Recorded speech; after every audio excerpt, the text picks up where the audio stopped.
ونستغفره ونعوذ بالله من شرور أنفسنا ومن سيئات أعمالنا من يهد الله فلا مضل له ومن يضلل فلا هادي له أشهد أن لا إله إلا الله وحده لا شريك له وأشهد أن محمدا عبده ورسوله اللهم صل وسلم وبارك على هذا النبي الكريم وعلى آله وصحبه أجمعين. Yang saya hormati Bapak Ketua Masjid Ihtiyadul Ummah beserta pengurus, yang saya muliakan alim ulama, tokoh masyarakat, cerdik pandai, Bapak Ibu, orang-orang tua saya, hadirin hadirat yang semoga kita semua senantiasa dirahmati oleh Allah. Kembali kita mengucapkan alhamdulillahirabbil alamin, bersyukur kita kepada Allah atas nikmat iman yang Allah karuniakan. Kendati hujan cukup lebat, tapi semua itu Bapak Ibu kesampingkan, tetap hadir berjamaah di masjid yang kita cintai ini. Semoga apa-apa yang Bapak Ibu lakukan ini menjadi sebab mudah-mudahan yang sakit disembuhkan oleh Allah, yang dalam keadaan sulit mudah-mudahan dimurahkan rezekinya oleh Allah. Bersolawat kita kepada Rasulullah Sallallahu Alaihi Wasallam dengan ucapan Allahumma sholli ala Sayyidina Muhammad wa ala ali Sayyidina Muhammad. Semoga dengan diringankan lisan kita ini bersolawat, kita mendapatkan syafaat di yaumil akhir kelak. Ada dalam hadis riwayat Muslim, Pak, Rasulullah mengingatkan kepada kita, bersegeralah melakukan amalan-amalan baik sebelum datang fitnah seperti gelap malam yang sangat gelap. Maksud Rasulullah di sini nih, Pak, kalau kita udah menemukan fitnah ini, ujian ini, maka perbanyak saja lagi melakukan amal baik. Dari amalan ruhiyah kita sendiri, ibadah kita yang kita tingkatkan, kemudian banyak melakukan akhlak-akhlak yang mulia untuk menolong orang lain, untuk berbuat baik dengan orang lain. Karena sedikit akhlak yang kita buat, Pak, kadang nilainya bisa untuk menutupi kekurangan-kekurangan amal ibadah yang fardu yang kita lakukan. Kalau sholat fardu ini gunanya untuk dapat petunjuk, sholat sunnah gunanya untuk dapat pertolongan. Nah, jadi masing-masing fungsinya beda nih, Pak. Memperbanyak amalan baik kalau sudah nampak fitnah ini. Kemudian dijelaskan lagi oleh Rasulullah, Pak, maksudnya itu adalah cepatnya perubahan di dalam jiwa kita ini. Pagi kita beriman, sore bisa kafir. Sore kita beriman, pagi kita kafir. Udah ndak sinkron lagi, Pak. Pagi mulut baik ngomong, Pak, hati akhirnya mengingkari sorenya. Untuk diri kita sendiri aja kadang, Bu, aku mulai malam nih tahajud laku 2 malam kadang sanggup, Pak. Sudah itu ndak ada lagi. Aku pokoknya kewajibkan diri aku ini baca Quran setiap habis sholat tuh 1 lembar 3 hari tahannya cuma. Itu ke diri kita sendiri itu gampang kita berubah. Apa penyebab fitnah ini bisa menggoyang iman kita? Kalau kita lihat di dalam surah Al-Kahfi, fitnah itu ada 4. Itulah yang menggoyang iman kita. Sekuat apapun kita ibadah dijamin goyang dan tidak akan tenang. Di awal surat Al-Kahfi itu diceritakan tentang pemuda-pemuda soleh. Pemuda-pemuda soleh ini bukan berarti belum menikah, Bu. Karena ukuran pemuda itu umur 40 itu masih digolongkan pemuda, karena 20 baru usia itu produktif. Macam dulu ada Menteri Pemuda dan Olahraga, kan udah nikah, udah beranak juga, Pak.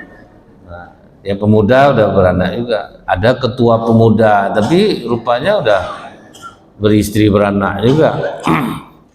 Kecuali ketua remaja. Kalau remaja baru rata-rata itu belum ada yang menikah. Tapi kalau pemuda itu sudah menikah juga pemuda. Awalnya pemuda Ashabul Kahfi itu cuma 6 orang, dan perlu Bapak Ibu ketahui 6 orang pemuda ini adalah pejabat tinggi negara yang digaji besar oleh negara, tunjangan besar, kemewahan hidup, fasilitas, karena memang mereka ini pemuda-pemuda cerdas. Nama mereka Tamlika, Mixalmina, Mikaslimina, Martelius, Kalitus, Sidamius. Jangan suruh ulang 2 kali Pak, dia untuk sekali aja tuh. Dan kalau 2 kali berubah dia. 6 orang ini berada selalu di belakang raja. Raja ini punya menteri, kanan 50, kiri 50. Cukup banyak orang untuk memikirkan kerajaan tuh Pak. Setelah rapat 100 orang menteri ini, keputusan tetap di tangan 6 orang pejabat tinggi negara yang cerdas ini.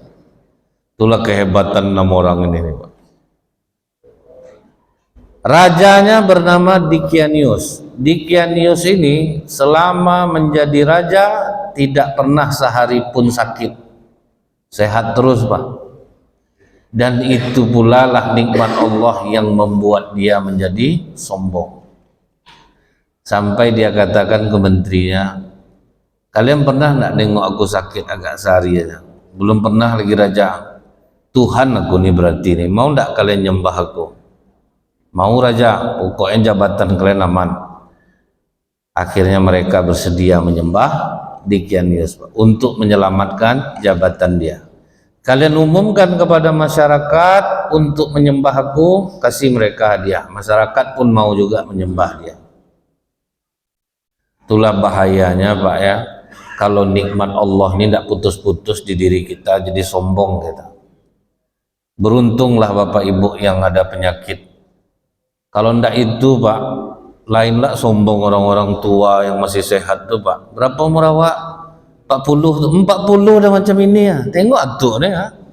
Maka rajin kita olahraga, air itu 1,5 macam pakar kesehatan dia Pak. Ini direbus daun ini, tinggal setengah gelas minum nih. Saya deh itulah. Kok bisa jadi sombong orang dengan nikmat Allah? Itu juga Bapak Ibu yang rajin ibadah.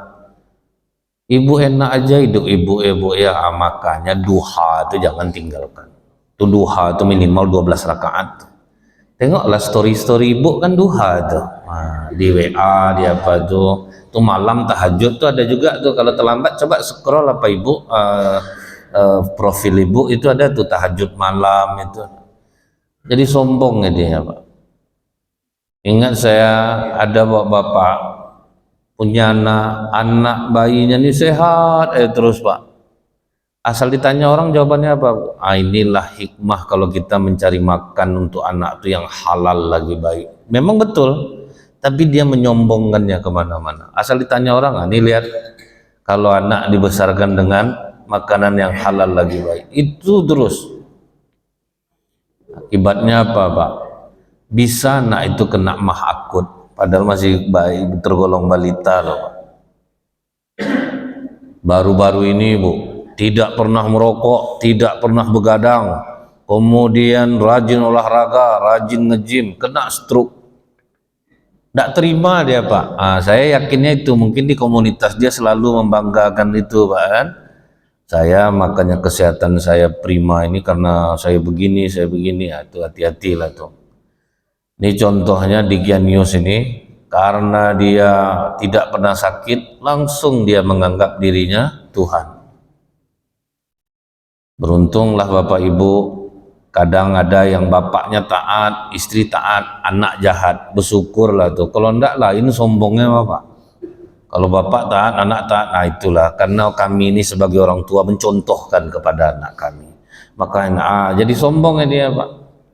Tapi bapak mungkin tidak percaya, dulu di daerah Salatiga, bapak preman, mak preman, anak soleh dan soleha. Itu kadang ujian dari Allah tuh Pak. Janganlah semua sombong kita lagi. Amal kita ini belum seberapa lagi. Kita ini kadang dengar pengajian nih Pak, macam orang habis dengar seminar parenting Pak. Itu MLM, itu ya juga. Tidak diamalkannya untuk diri dia, langsung dicucukkannya ke orang. Contoh nih Bu, anak gadis dengar pengajian, dengar seminar parenting, cara menjadi orang tua yang baik. Sudah tuh nanti pulang dari seminar tuh Pak, nampak deh ibu-ibu menegur anaknya, bunda tidak boleh kayak gitu bunda, itu anak kita tuh tidak boleh kita gitu kan, udah beranak kau, belum lagi, coba kau beranak besok. Gitu juga kita dengan dengar pengajian tuh Pak. Amalkan untuk kita dulu. Nah, jangan cucukkan ke orang. Nah, setelah itu Pak, 6 orang pemuda cerdas ini rapat. Apa kata Tamlika? Kalian udah dengar kabar enggak Dikianius ngaku dirinya Tuhan? Iya Tamlika, apa yang harus kita lakukan? Sedangkan keputusan kerajaannya aja kita yang menentukan. Dia tidur, dia beristri, dia beranak, dia punya rasa takut kehilangan kekuasaannya. Terus dia pula ngaku sekarang nih Tuhan. Yang harus kita lakukan saat ini, kalian rela nggak kehilangan kekayaan, pangkat, jabatan, fasilitas mewah ini? Rela Tamlika, kita selamatkan akidah kita keluar dari kerajaan ini, lolos dari fitnah jabatan, itulah fitnah. Mungkin diantara bapak ibu yang sholat ini tanpa sadar ada yang menyembah jabatan. Itu Pak, berarti harus banyak kita beramal baik sekarang. Kadang udah kita anggap biasa, lurah 50 juta, camat 200. Nah, ini kalau untuk mau jabatan nih Pak, rela orang membayar untuk bisa duduk menjabat. Nah, itu berarti sudah kena fitnah jabatan. Sampai banyak membayarnya Pak, saya sangka murah gitu Bu ya. Oh rupanya enggak. Dan kita pun kadang jadi penyembah itu juga. Saya aja pernah kena fitnah ini, fitnah jabatan, padahal enggaklah besar RW Pak. Nah, ini saya sendiri merasakan nih Bu. Saya RW di Kelurahan Kota Tinggi, Mall Pekanbaru itu warga saya tuh Pak, Mall Pekanbaru. Terbayang enggak Bapak berapa minuman kaleng pas mau lebaran ke rumah saya tuh? Toko 300 di mall tuh Pak. Awalnya biasa-biasa aja saya dengan jabatan RW itu Bu. Enggak pernah ada ibaratnya pengen uang dari sana, pengen apa, tidak ada sama sekali. Makanya saya didudukkan tanpa lawan dan tanpa spanduk Pak. Sepakat masyarakat tuh pokok udahlah Ustaz Nazril aja lah jadi RW kita tanpa lawan. Tidak ada lawan satupun. Jadi saya ikhlas saja Pak. Tidak pernah saya persulit orang, saya apa orang, pokok orang nyari saya mudah, saya tolong menguruskan. Nah mulai berubah tuh Pak, rupanya kalau orang toko-toko tuh nanda tangan Pak bawa duit dia Pak. Ndaklah sesuatu yang salah di tanda tangan itu sesuatu yang menjadi hak dia sebetulnya Pak. Tolong sikit PRW, rupanya diselipnya duit Pak, kadang 100 kadang 50. Saya itu basa-basi awalnya Pak. Apa nih Pak? Nggak usah Pak. Tapi ndak lama-lama Bu, cepat tarik balik. Dia ditahan tuh Pak. Adalah triknya tuh ditahan. Tentu saya belajarlah ke senior Pak ya, cara menahan duit tuh gitu. Nanti ditarik balik. Situ mulai rusak jiwa saya tuh Pak. Enak jadi RW rupa di kota nih. Enak duitnya lumayan. Orang ngasih kadang kalau orang toko-toko tuh lumayan besar Pak. Tanda tangannya 500. Macam hotel-hotel tuh Pak ya. Besar rupanya nih. Jadi saya tidak peduli lagi dengan gaji sekali 3 bulan dipotong pajak tuh, tidak peduli saya lagi Pak. Setiap bulan puasa itu mau masuk lebaran, lantarlah minuman kaleng. Bayangkan Bu, Mall Pekanbaru, Tengkumar, hotel di sekitar situ. Mulai saya cinta dengan jabatan tuh Pak. Ini udah mulai masuk fitnah jabatan nih Pak. Saya harus terpilih lagi besok nih. Harus terpilih nih, enak nih nampaknya nih. Imbang-imbang ceramah juga duitnya Pak, lumayan. Habis itu tahu Ibu, pas habis jabatan saya, sepakat lagi masyarakat milih saya Pak. Karena di sisi pelayanan mereka tidak ada yang kurang. Nah itu tuh orang sering tertipu tuh Bu. Disangka orang kita baik aja Pak, padahal udah hantu di dalam nih. Ini udah hantu nih Pak. Cuman masyarakat tidak merasa dirugikan. Akhirnya masyarakat membenarkan aja. Tidak masalah, yang penting kan kita tidak pernah Ustaz Nazril itu begini-begini sama kita. Padahal di dalamnya udah hantu, orang tidak tahu. Jadi Bu, manusia bisa tertipu. Itu maka kita kadang dalam memilih itu, enggak Bapak tuh baik, biar aja, padahal dia udah jadi hantu, enggak tanggung di dalamnya Pak. Pas pemilihan kedua itu, sepakat lagi orang memilih saya. Begitu saya menang, di saat itu saya mundur. Karena saya udah tahu hati saya sudah rusak. Jadi untuk jabatan apa saja, fitnahnya besar Pak. Fitnah itu besar. Makanya kita tuh Bu ya, sering-seringlah mendoakan pemimpin karena memang itu fitnahnya berat. Nah, pelajaran yang kedua apa Bu? Mereka meninggalkan kerajaan tidak menjelek-jelekkan rajanya. Nah, kalau kita kan gitu, tidak suka sama pemimpin diburuk-burukkan di meja-meja mimbar-mimbar macam ini Pak. Tidak boleh loh Pak. Jemaah suka pula tuh Bu, kalau udah ustadznya menjelekkan pemimpin tuh pakai takbir lah tuh Pak, Allahu Akbar. Bingung saya Pak. Apa hadis yang menghalalkan kita menghina orang? Satu aja. Nah, satu aja Pak. Kalau ada nih. Mereka tidak suka dengan raja, mundur. Jangan dijelek-jelekkan. Oh, kalau ini kan dijelek-jelekkan Pak. Dengan dalih Masya Allah Bapak Ibu, semenjak Jokowi ini aduh. Oh, itu mulai ketawa jamaah tuh Pak. Kalau udah kayak gitu tuh. Dikasihlah nama-nama yang apa, semangat aja maaf Pak, pakai takbir lah. Wah, ini Ustadz yang mantap tuh. Akhirnya Ustadz tuh terprovokasi katanya Bu, dengar ketawa jamaah itu jadilah dia menghina ya Pak. Besar dosanya itu. Makanya siapa yang menghina dibukakan Allah pula aibnya masing-masing Pak. Saya perhatikan di Indonesia nih, terbuka semua jejak digitalnya. Yang suka menghina-hina orang yang macam baik betul, suci betul, terbuka semuanya. Walaupun yang dibukakan itu benar, tetap itu cara yang salah. Mungkin kita ingat Pak ya, terjadi ketidaksepahaman antara Abu Dzar Al-Ghifari dengan Khalifah Utsman bin Affan. Ini dua sahabat yang dijamin masuk surga nih Pak. Abu Dzar tidak sependapat dengan cara Utsman. Kata Abu Dzar, maaf Khalifah, aku tidak lagi sependapat denganmu, izinkan aku mundur dari pemerintahan. Akhirnya mundur dia dari pemerintahan Utsman. Mulai pihak ketiga mengompori Pak. Kau betul Abu Dzar, kami berada di pihakmu. Kalau kau mau kita kudeta Khalifah Utsman, pasukan kami siap. Apa kata Abu Dzar? Kudeta kata kalian. Sempat Khalifah Utsman menyuruhku gantung diri hari ini, aku gantung diri aku. Loyalitas tidak hilang Pak. Kalau kita kan mudah Bu, sebentar partai ini itu tidak tertunjuk, dia pindah partai ini, tunjuk dia pindah, gampang kita nih berubah-ubah tuh Pak. Burukkan nih, nanti dekat sama ini, burukkanlah ini. Aduh. Itu pelajarannya Bu ya. Harun al-Rasyid ketika jadi khalifah adalah seorang ulama, menasihatinya dengan kasar Pak. Apa kata Harun al-Rasyid? Aku mungkin jahat, Ustadz betul, tapi Ustadz ingat enggak, Fir'aun aja yang udah ngaku Tuhan, apa perintah Allah kepada Nabi Musa? Wahai Musa, datangilah Fir'aun, berlemah lembutlah dengannya. Jadi Al-Quran sendiri yang nyuruh Pak, Allah yang nyuruh. Sejahat apapun pemimpin ngasih taunya berlemah lembutlah dengannya. Kalau kita dizolimi pemimpin kita Bu, minta hak kita kepada Allah. Kan itu pesan Rasulullah. Dilawan dia jangan, minta hak kita sama Allah. Jadi saya lihat Bu ya, banyaklah viewernya rupanya Pak. Kalau misalnya ada satu institusi, dia jujur mengungkapkan kebobrokan kantornya, itu biasa banyak view-nya Pak. Padahal itu tidak boleh Pak. Jadi gimana, ya udah, kalau tidak sanggup taruh beban itu, tidak usah apa gitu Pak. Tidak usah macam-macam, pilih jalurnya itu jalur yang lain.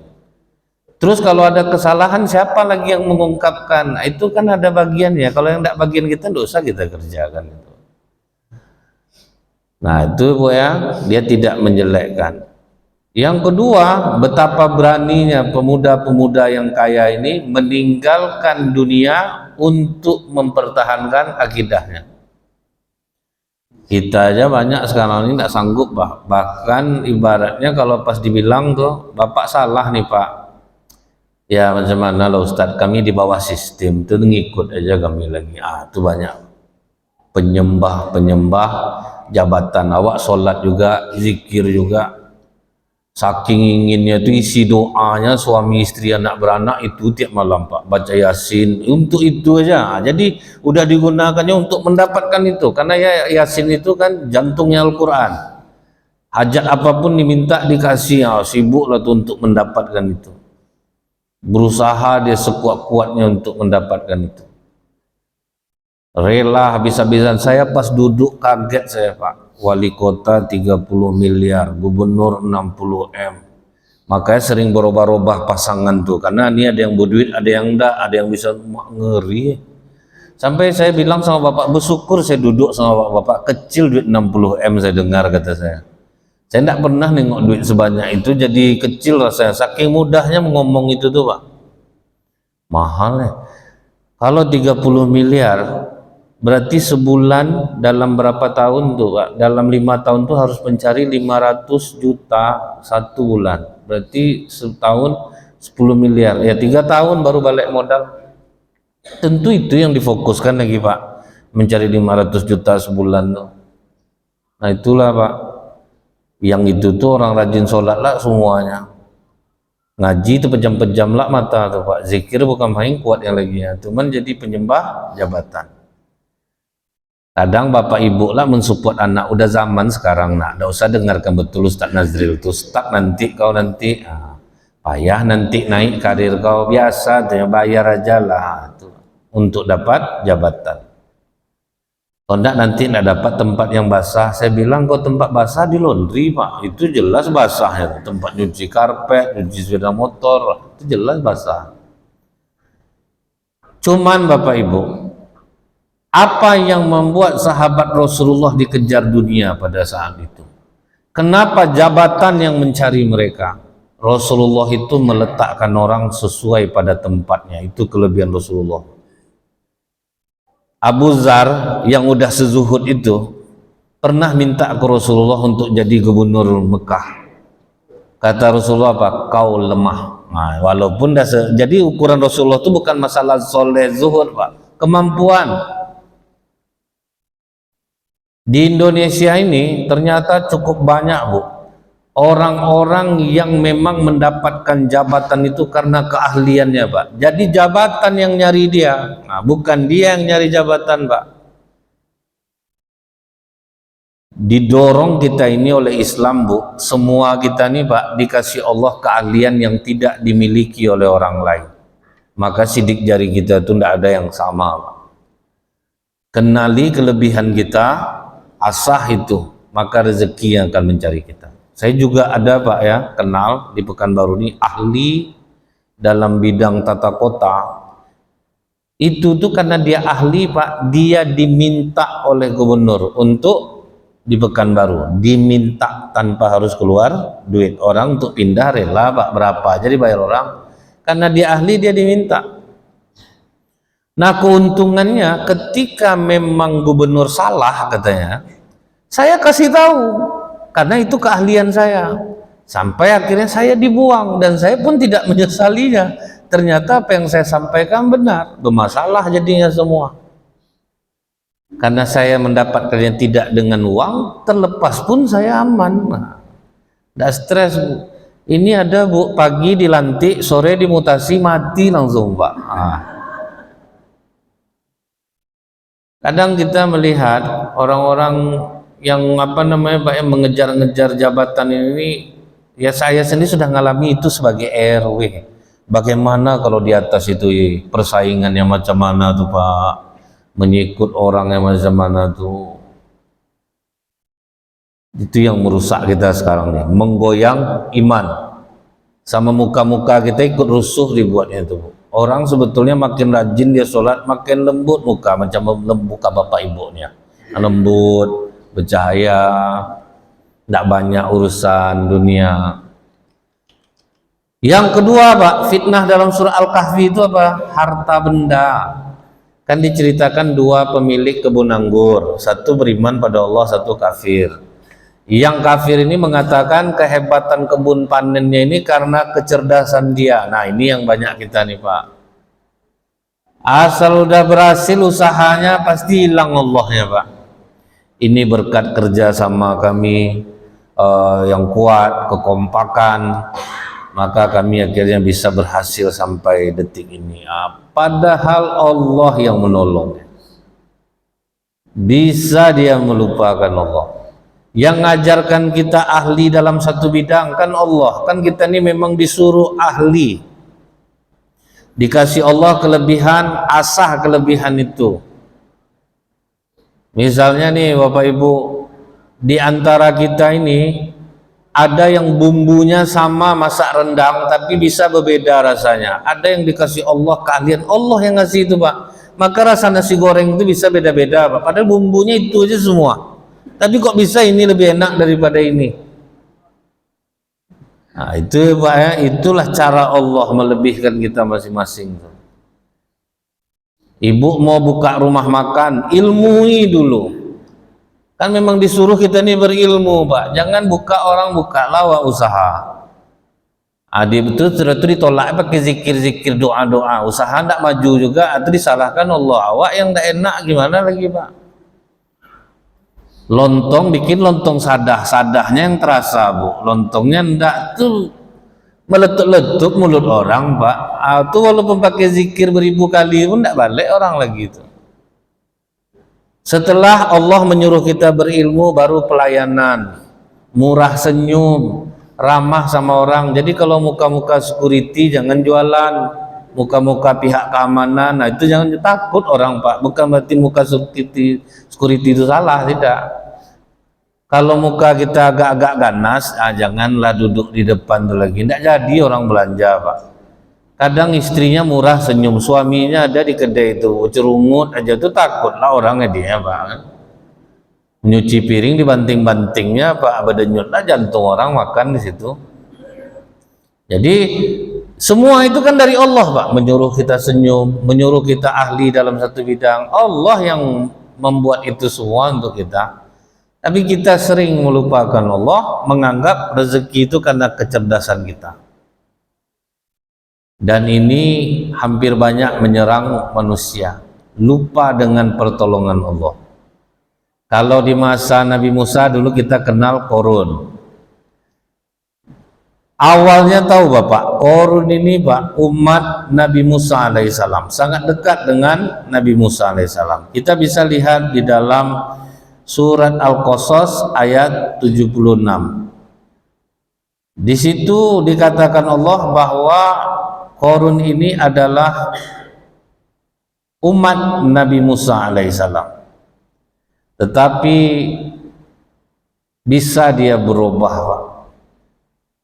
Umat Nabi Musa, sepupu Nabi Musa yang digelari dengan sebutan Al-Munawwir, orang yang bercahaya, suara bagus kalau baca Taurat.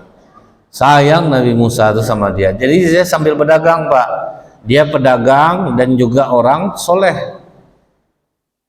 Baiklah pokoknya Bu. Suatu ketika dia bilang ke Nabi Musa, Musa, doakanlah perdagangan aku ini sukses. Kalau aku kaya, kan bisa pula berarti hartaku untuk orang, bisa membantu orang. Sama sekali Nabi Musa tidak khawatir Pak, karena Korun orang soleh. Didoakanlah oleh Nabi Musa alaihissalam. Mulailah Bu, berkah doa Nabi Musa itu merangkak naik rezekinya, makin maju makin maju perdagangannya sampai kaya betul. Setelah dia kaya, malah dia menganggap dirinya lebih mulia daripada Musa. Kau aja miskin Musa, kalau memang kau seorang Rasulullah, kau seorang Nabi Allah, masa hidup kau susah? Berarti aku lebih mulia di sisi Allah daripada kau. Nah ini yang banyak orang Pak, menganggap dia lebih mulia daripada orang lain karena harta yang dia miliki. Ini yang berbahaya Bu Prasani. Makanya kadang ada Pak ya, kalau orang kaya soleh yang ngundang ceramah itu kita datang masih aman Pak. Tapi kalau orang dia baru sesekali buat acara tapi dia kaya, nampak kita tuh dijengkalnya dengan amplopnya Pak. Dari cara dia ngomong ke kita, dari apa ya, nampak ya Bu. Karena dia nganggap kalian miskin, aku kaya. Kalian ustadz miskin, kalian aku kasih amplop dia mulai nih. Jadi ukuran kemuliaan bagi orang-orang seperti itu adalah harta benda. Dan mungkin kita pun merasakan itu Bu. Di antara kita nih ya, kalau orang kaya, coba lo orang miskin nasihatinya. Kalau masuk hebat nih Pak. Aku pula kok gitu-gitu kan, hidup aja urus dulu. Rasulullah tidak menafikan hal ini. Makanya kalau untuk orang-orang kaya dulu yang mendakwahi siapa Pak? Abu Bakar Siddiq. Jadi selevel dia Pak. Jadi tolong yang miskin jangan nasihati orang kaya ya Bapak Ibu ya. Pada Rasulullah sendiri sudah tahu Pak. Itu udah tahu nih. Harus sama levelnya yang ngomong. Misalnya nih Pak, kalau Ustadz Das'an Latif menasihati orang kaya, dia kaya Pak. Dia kaya raya. Karena dia memang usahanya banyak di luar dia ceramah atau UAS, bisa tuh nasihati. Tapi kalau Nazril disuruh menasihati orang kaya, sudah nasihati ya gini lah Tan, Ustadz mau ndak duit 500 juta? Oh iya iyalah Pak Haji, enggak apa-apa Pak Haji. Maksud saya tadi itu janganlah Pak Haji salah arti, enggak salah itu dengar nasihat saya berubah langsung tuh Pak. Tapi ini hal yang memang umum terjadi, bahwa kalau orang udah kaya itu menganggap tidak ada peran serta doa orang terhadap dirinya. Kenapa para nabi dan rasul itu dimiskinkan oleh Allah? Itu bentuk kasih sayang Allah kepada mereka. Kita dikasih Allah miskin, itulah bentuk kasih sayang Allah kepada kita. Karena Allah itu mengabulkan doa pada saat dan waktu yang tepat. Kalau belum tepat, Allah tidak mau ngasih. Karena Allah sayang sama kita. Mau begitu dia kaya, seringlah dia pawai-pawai Bu di hadapan Nabi Musa. Pengikut Nabi Musa pun berharap deh, enak kalau kita jadi korun yang Musa ya, harta banyak, kalau macam ini susah terus saja hidup kita. Sahabat Rasulullah pun gitu juga dulu Bu. Masa orang kafir itu udahlah tidak menyembah Allah, hidupnya senang-senang, kita udah setahun ini masa hidup macam ini. Sempat Pak yang ngeluh-ngeluh seperti itu. Dan sampai sekarang pun pasti orang banyak menganggap itu udah rajin betul sholat, aku tidak juga kaya, rumah tanggaku hancur apa. Padahal itu hal yang biasa Pak. Jangan kita kira orang kaya kafir jauh dari Allah itu hidupnya senang, enggak juga. Cobalah cerita sesekali sama orang macam itu. Kadang Pak lebih senanglah hidup kita rupa dari dia lagi. Duduk dia sama saya Bu, pening kepala saya Ustaz. Bapak ini aneh Pak. Bapak cerita pening ke saya, salah Bapak tuh. Kalau soal duit kan rupanya peningnya apa Pak? Beli pelek mobil udah sekian puluh juta lah Ustaz. Jadi peningnya sama rupanya Pak. Cuma peningnya itu itulah pengeluaran besar juga. Anak udah minta mobil pula. Sekolah anak di internasional lah sekian. Oh, sama juga peningnya rupanya. Jadi pening orang miskin sama orang kaya itu sama Bu. Yang satu bingung uangnya mau dihabiskan kemana, yang satu lagi bingung mau cari duit kemana, kan sama tuh Pak. Sama-sama bingung ya. Cuman enaknya orang miskin tidur malam enak Bu, terbuka betul pintu, tidak ada khawatir ya Pak. Kalau orang kaya pas dia pergi subuh terbuka pintu itu seminggu hebohnya. Siapa yang terakhir keluar semalam? Tidak kunci pintu. Kan tidak tengok ada kejadian seminggu itu aja heboh tuh Pak ceritanya. Itulah kalau kekayaan nih kan Bu ya. Akhirnya Pak, Qarun sendiri yang menantang Nabi Musa untuk mubahalah. Gini aja lah Musa, untuk membuktikan bahwa aku lebih mulia daripada kau di sisi Allah, mubahalah lah kita. Oke, kata Nabi Musa. Bawa istri anak semua pengikut. Qarun bawa istri anak semua pengikut. Banyak juga tuh pengikut Nabi Musa lari ke Qarun. Nah, itu Pak ya, karena dia ingin mendapatkan harta. Kata Qarun, ya Allah, bila aku lebih mulia di sisimu daripada Musa, tenggelamkanlah Musa ke bumi. Berulang-ulang Qarun meminta, tidak ada reaksi bumi. Mulai pucat Qarun sama pengikutnya, tapi tidak bisa pindah lagi. Nabi Musa berdoa kepada Allah, ya Allah, izinkan bumi dalam kendaliku saat ini. Silahkan Musa. Wahai bumi, tenggelamkan Qarun dan pengikutnya sampai mata kaki. Tenggelam. Sampai lutut, tenggelam juga. Sampai perut, tenggelam juga. Sampai dada, tenggelam juga. Baru kata Nabi Musa, bumi stop dulu. Tenggelamkan dulu hartanya. Jadi Qarun itu Bu, matinya dalam keadaan tragis Bu. Melihat hartanya hanya dalam beberapa saat ditenggelamkan oleh Allah. Mudah bagi Allah menghabiskan kita nih Pak.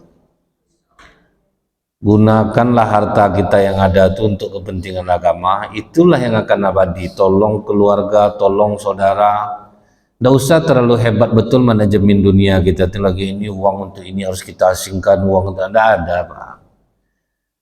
Saya lihat masjid tanpa manajemen lah, Masjid Pemuda Indonesia, maksudnya tanpa manajemen itu tidak ada uang masjid, gunakan sehabis-habisnya untuk kepentingan umat. Sampai mereka buka 24 jam, kasih makan, kasih minum kopi, dikasih tempat tidur. Kenapa mesti kita tahan-tahan uang umat? Itu ibaratnya mereka Pak, jogo karian. Mana ada pakai manajemen macam kita, asal diumumkan saldo masjid kita 0 rupiah, saldo masjid kita 0 rupiah. Tapi jamaahnya, jumlah jamaah sholat subuh sama dengan jumlah jamaah sholat Jumat Pak. Makan tiap waktu, makin habis duit mereka, enggak, bahkan bisa bangun hotel Masjid Jogokarian. Gratis kamar untuk 3 hari bagi tamu dari luar kota. Wah itu Pak. Kalau kita kan untuk mengganti bola lampu aja tembusannya banyak Pak. Pertama laporan dari warga dulu, Pak lampu sebelah sana putus. Nanti tembus ke bendahara, lama Pak. Nanti diganti sendiri, tersinggung pula. Kami ini punya sistem, tolong menghargai, tinggilah rasa penghormatan itu rupanya.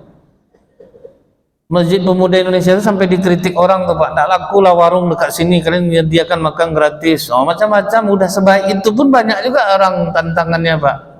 Udah sebaik itu programnya Bu. Kan banyak kadang masjid nih minta duit ke umat, sudah tuh masjid dikunci, WC dikunci ya Pak. Kalau di sana 24 jam WC buka, setiap sebentar mobil tinja datang ngorek, nggak masalah. Pelayanan terhadap umat itu tuh yang mereka kedepankan. Sampai di Jogokarian, di parkirnya tuh apa tulisan Pak? Hilang sepeda motor Bapak Ibu, kami ganti baru. Hilang mobil, kami ganti baru. Jadi makin mengalir duit itu, makin besar datangnya Pak. Ini kadang kita yang gratis-gratis pun kita habiskan juga. Ada yang gratis dari masjid kadang Pak, bawa-bawa lah pulang. Tapi memang Pak ya, saya yakin jamaah yang seperti ini itu gejala NPD Pak, Narcissistic Personality Disorder. Itu memang tidak ada obatnya Bu. Cirinya apa Pak? Walaupun habis disampaikan ini, tetap nanti ada yang berlebih bawa makanan pulang kalau dibungkus. Mereka memang tidak peduli. Ini ciri orang penyakit Narcissistic Personality Disorder. Memang belum ada obatnya Pak. Walaupun ini udah saya sampaikan sekarang nih, Cak tengok nanti kalau ada makanan berbungkus, pasti berlebih-lebih dia bawa, enggak peduli. Sama dengan orang minta-minta sumbangan sedekah Pak, itu Bapak marahkan gimana pun Pak, enggak peduli, enggak masuk lagi Pak.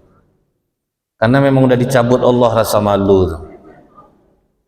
Kami laki-laki ini Bu, sepelit-pelitnya kami malu kami bawa-bawa tuh. Kadang pandang-pandangan kami itu Bu, tengok di piring itu tinggal salah 2 biji, orang berempat memandang-mandang lah tuh. Awak ingin ngambil Pak, pikir pernah Bapak ngalami itu enggak Pak? Awak suka Bu, salah ini udah dibagi-bagi, ditinggal lah 2 berempat duduk. Itu malu mau ngambil tuh Bu. Tengok mata Bapak nih ngarah juga ke salah tuh Pak. Tengok Bapak nih ke salah juga. Jadi kalau jamaah kalau udah kena NPD mau sholat berapa rakaat pun tidak peduli Pak. Dia orang tidak punya hati, tidak ada rasa malu, tidak ada rasa bersalah. Bulan lalu aja baru disampaikan Pak, ada 30 ibu-ibu yang tidak dapat sarapan Pak. Ada yang bawa 3, ada yang bawa 2 pulang. Padahal baru saya sampaikan subuh tuh Pak. Ini saya sampaikan yang kedua, hilang juga lagi nih ya. Ini parah nih. Tapi saya tidak menunjuk orangnya ya Bu, yang jelas pasti ada yang sakit hati sekarang. Tapi yang tersinggung alhamdulillah. Kadang ini Pak, penyakit nih Pak, penyakit yang tidak bisa sembuh. Itulah godaan harta itu. Udahlah dia tidak menyumbang, tapi menghabiskan pula kadang. Berharap hidup bahagia, berharap doa dikabulkan oleh Allah, tidak mungkin. Kemudian fitnah yang ketiga itu apa Pak? Ilmu. Ini ilmu, hati-hati nih Bu. Ingat kita Nabi Musa ketika ditanya oleh Bani Israel, siapakah yang paling berilmu di antara kita Musa? Kata Nabi Musa, kalau ndak aku siapa lagi? Nah, sempat Nabi Musa mengucapkan kalimat itu, Pak. Kata Allah, tidak Musa, ada hambaku yang lebih berilmu darimu, namanya Khaidir. Mendengar itu apa kata Nabi Musa? Izinkan aku berguru dengannya. Rela jalan kaki Nabi Musa untuk pergi berguru. Langsung rendah hati dia, Pak. Fitnah ilmu ini dahsyat, Pak. Sehingga besok di akhirat banyak para ustadz, banyak orang-orang berilmu ini di PHP sama Allah, dikasih Allah harapan palsu. Ini surga untuk kalian. Dengan amal apa kalian mendapatkan surga ini? Kami belajar ilmu agama, kemudian mengajarkannya kepada masyarakat. Ya Allah, kami ceramah kemana-mana, ingin masyarakat dekat kepadamu. Kata Allah, bohong. Dengan ilmu yang kalian punya, kalian saling berdebat satu sama lain. Nah, kan terbukti, Pak. Ustadz ini menjatuhkan ustadz ini, padahal belum, yang dipermasalahkan hanya masalah furu'iyah, kecuali masalah kesesatan, Pak. Kalau masalah kesesatan kita sepakat. Misalnya orang pergi ziarah kubur keramat meminta, itu kesesatan, kita sepakat. Tapi kalau untuk masalah-masalah yang furu'iyah, cabang, perbedaan pendapat, kunut tidak kunut, zahar bismillah dan tidak, celana di atas mata kaki dan tidak, jangan sampai pula sampai menghina, merendahkan. Ini orang-orang berilmu yang melakukan itu fitnah ilmu, Pak. Dan cukup berhasil, Bu, iblis dalam masalah fitnah ilmu ini. Sampai kadang yang dulunya orangnya baik, ramah, begitu dia ikut pengajian tuh, Pak, langsung berubah, Pak. Menegur kita ndak lagi, dianggap kita rendah. Kan bahaya berarti fitnah ilmu tuh, Pak, kan? Dulunya ramah nih anak nih, baik nih, hormat sama kita, pandai dia. Begitu dia ikut pengajian, langsung dianggap orang salah, dia benar. Dia pokoknya apa yang kata gurunya aja itulah yang benar. Berarti selain kata gurunya salah. Berarti kan sebetulnya dia udah salah juga, Pak. Menganggap gurunya inilah paling benar. Nah, itu kan udah salah juga tuh. Nah, ini yang banyak sekarang nih, Pak. Sampai ingat saya dulu di daerah Perawang, orang sedang zikir bersama, diantamnya pintu keluar, Pak. Karena dia nganggap zikir bersama itu bid'ah. Dilapor orang ke polisi, perbuatan tidak menyenangkan, kena. Jadi kita itu kalau untuk masalah kesesatan oke, kita pasti sepakat. Yang orang ngaku karomah ini kita tidak percaya, sama sebetulnya. Tapi kalau untuk masalah furu'iyah itu tuh cabang-cabang itu jangan sampai meruncing pula. Ini macam Bapak Ibu nih, habis dengar pengajian, amalkan untuk diri sendiri dulu, jangan sok menasihati orang pula, Pak. Jangan mencucuk-cucukkan keahlian kita pula ke orang, kita sendiri belum sanggup lagi ngamalkannya. Kita udah beranilah kadang mendoktrin orang. Baru dengar pengajian, baru itu udah merasa paling ahli. Itu kata Ustadz Nazril kemarin tuh, kita tuh dalam hal bertakwa kepada Allah ini harus begini. Dia pula yang lebih pakar daripada, kadang ditambahnya lah omongan kita tuh, Bu. Nah, itu tuh yang paling bahaya tuh. Istri-istri udah rajin pengajian yang risau suaminya, Pak. Semenjak istri saya mengaji itu, Ustaz, payah saya di rumah. Suami sedang beruduk, bodoh juga lagi itu, maka rajin abang pengajian beruduk. Itu nak macam itu caranya. Bagus dia nak ngaji, Ustaz. Sopan dia ke suami. Semenjak dia mengaji kasar dia sama saya. Pengeluaran saya makin besar, Ustaz. Karena dia pakai dress code pula kalau pengajian itu tuh, bertambah duit keluar. Kemarin waktu dia tidak ngaji, Ustaz, tidak banyak duit keluar. Ikut dia banyak pengajian. Hari Rabu dress code-nya edisi Agustusan ya, Jeng, atasan putih, rok merah. Pokoknya per acara, Pak, banyak pengeluaran dibuatnya. Terus ibu dapat ilmu tahsin, sebetulnya itu udah bagus, ilmu tajwid udah bagus, amalkan kita dulu. Jangan itu pula kita dengarkan imam kurang apa ya, huruf H imam tadi ya, Kak. Itu yang dibahas ya, Pak. Azannya itu tadi itu kurang, harusnya H falah itu kan H pedas. Jadi masalah. Nah, itu bahayanya kadang berilmu nih Pak, jadi fitnah jadinya. Sampai bulan puasa ndak ada yang berani anak-anak tadarus di masjid. Ngapa kalian ndak tadarus? Muak nengok nenek itu Ustaz. Salah aja huruf orang dibuatnya. Kami tunggu dia pulang dulu Ustaz, baru kami ngaji nanti. Ibu tahu ndak ya, tanpa disadari sebetulnya karena seringnya masjid dulu memutar kaset Muhammad Toha Al-Junaid Juz 30, banyak anak-anak bisa membacanya tanpa melihat hurufnya Pak. Artinya biarkan saja dia mendengar. Saya jujur Bu, tahu kalimat zikir itu dari zikir bersama lah Pak. Imam dulu memimpin dari kecil, sampai kita hafal.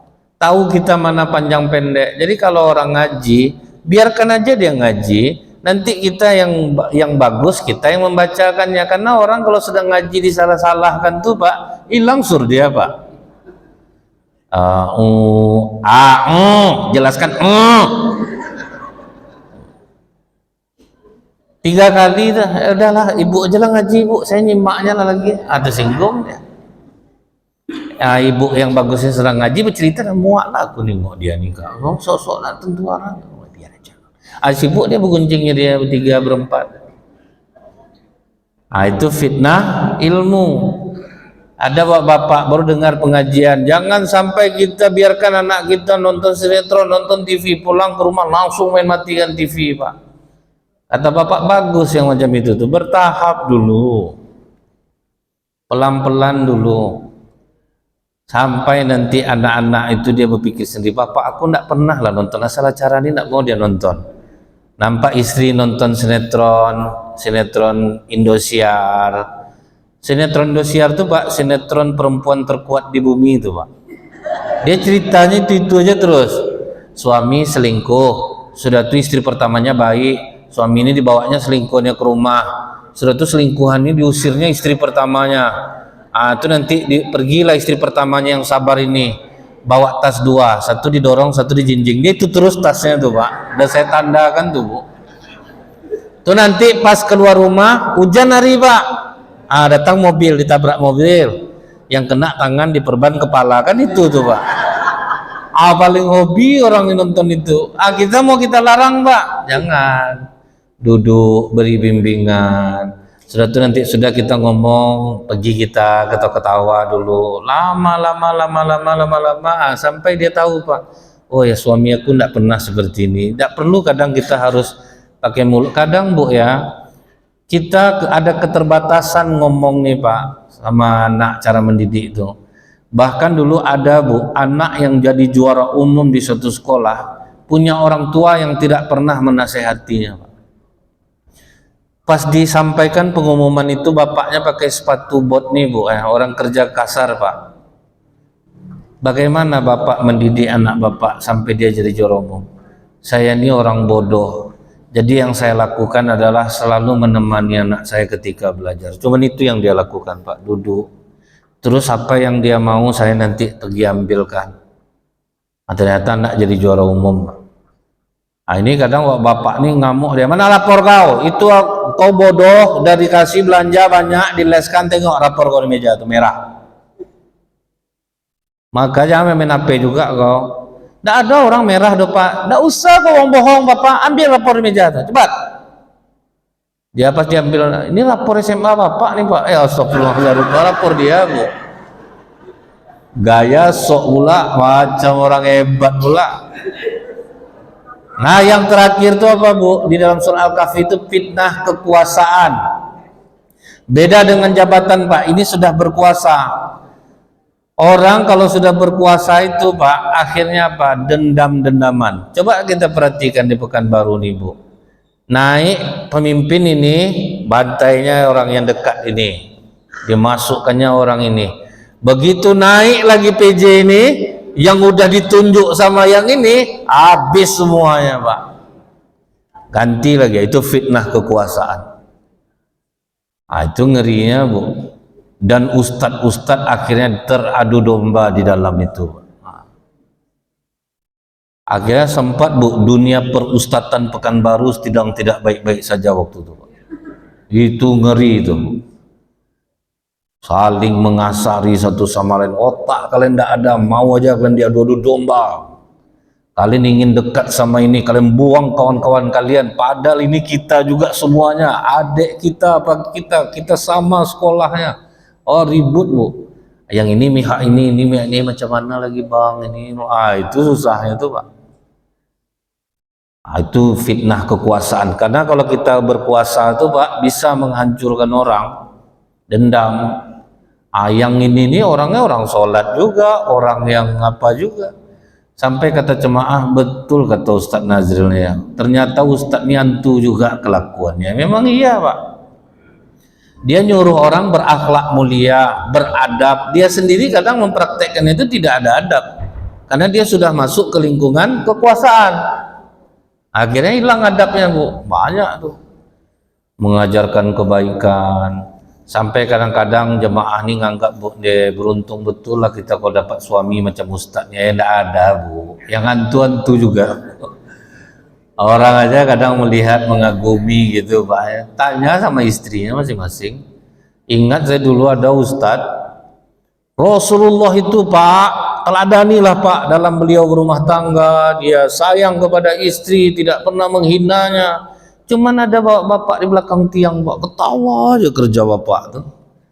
Kepo lah saya jadinya pak. Padahal ustadz ini serius ngomong. Apa bapak ini ketawa ya? Habis pengajian saya samperin. Apa yang bapak ketawakan ceramah? Dia tetangga saya tuh ustadz, pemukul sama istri itu. Aduh kata saya. Jamaah ini tahu pak. Nah, jadi kalau yang punya kekuasaan dia mudah menghancurkan orang. Dia akan menendam mudah sama orang.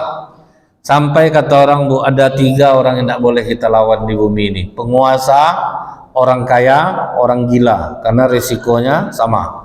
Nah, sama risikonya itu pak. Bapak lawan orang kaya sama orang gila itu sama pak. Akhirnya orang minta tolong, tidak mau dia lagi pak. Kau melawan sama aku lah mau ngasih kau. Kau tidak hormat sama aku. Selesai kita dibuatnya pak. Melawan orang berkuasa, selesai kita dibuatnya. Nah, jadi mudah-mudahan kalau bapak ibu sudah mengalami fitnah yang 4 ini, banyak-banyaklah beribadah lagi pak. Banyak-banyaklah baca Quran, amalan ruhiyah mesti ditingkatkan. Karena memang ini tidak memandang siapa saja. Saya tengok di Pekanbaru ini aja pak, mulai dari ustadz yang saya kagumi sampai masyarakat biasa. Ternyata sudah banyak kita nih yang menjadi penyembah jabatan. Subhanakallahumma bihamdika asyhadu an la ilaha illa anta astaghfiruka wa atubu ilaik. Assalamualaikum warahmatullahi wabarakatuh.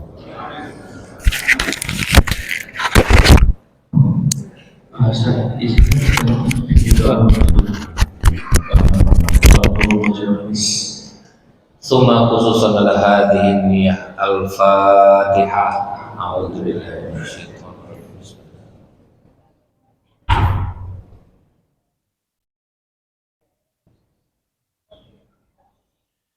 نعوذ بالله السميع العليم من الشيطان الرجيم بسم الله الرحمن الرحيم الحمد لله حمدا يوافي نعمه ويكافئ مزيدا يا ربنا لك الحمد كما ينبغي لجلال وجهك الكريم وعظيم سلطانك اللهم صل على سيدنا محمد صلاة تنجينا بها من جميع الأهوال والآفات وتقضي لنا بها جميع الحاجات وتطهرنا بها من جميع السيئات وترفعنا بها عندك عنا درجة وتبلغنا بها صلوات من جميع الخيرات في الحياة وبعد الممات إنك سميع قريب مجيب دعوات ويقضي الحاجات يا مجيب السائلين يا رب العالمين اللهم اغفر لنا ذنوبنا ولوالدينا وارحمهما كما ربيانا صغيرا اللهم اغفر للمسلمين والمسلمات والمؤمنين والمؤمنات الذين منهم والاموات انك على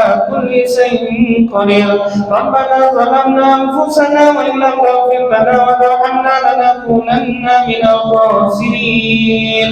اللهم اجعل ثواب ما قرأناه في هذا محل من القرآن العظيم وما حللناه من لا إله إلا الله هدية منا إلى روح من سمعنا حقنا بسببه وتمنى القرآن العظيم من نجد وأنت الذي أعلم وأعلم باسمه يا رب العالمين.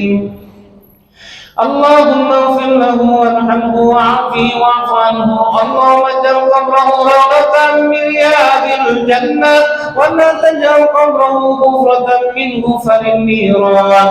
اللهم اجعل ذلك منا إليهم واجعل نورا منيرا بين أيديهم وفكاكا لهم من النار وحجابا لهم من النار ورزقا لهم من النار يا مجيب السائلين يا رب العالمين. ربنا آتنا في الدنيا حسنة وفي الآخرة حسنة وقنا عذاب النار.